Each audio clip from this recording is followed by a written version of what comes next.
Magandang umaga, Pilipinas. Nagbabalik po ang Panahon TV ngayong Thank God It's Friday. At para po sa ating balita, niyanig ng magnitude 4.6 na lindol ang lalawigan ng Surigao del Norte kahapon.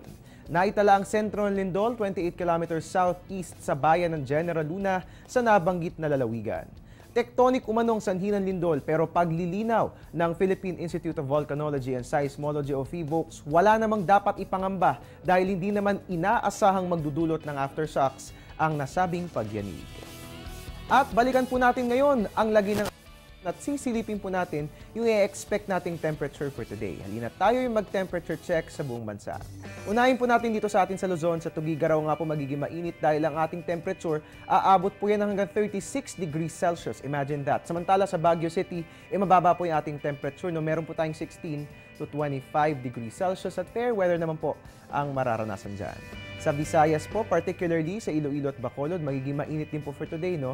Dahil ang ating temperature aabot po yan ng 25 to 33 degrees Celsius. Samantala, sa Tacloban, magiging mababa po yung ating temperature. Aabot po yan ng 24 to 31 degrees Celsius at fair weather naman po ang mararanasan dyan. At puntahan po natin ang weather natin sa Mindanao. Sa Cagayan de Oro, mababa po yung ating temperature.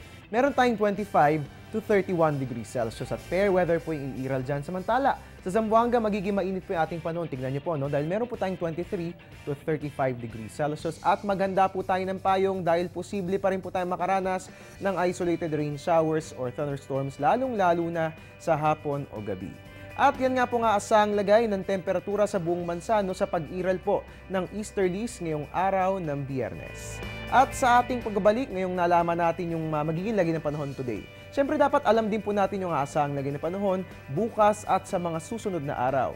Sisilipin po natin ang 3-day weather forecast ng Pag-asa sa pagbabalik ng Panahon TV.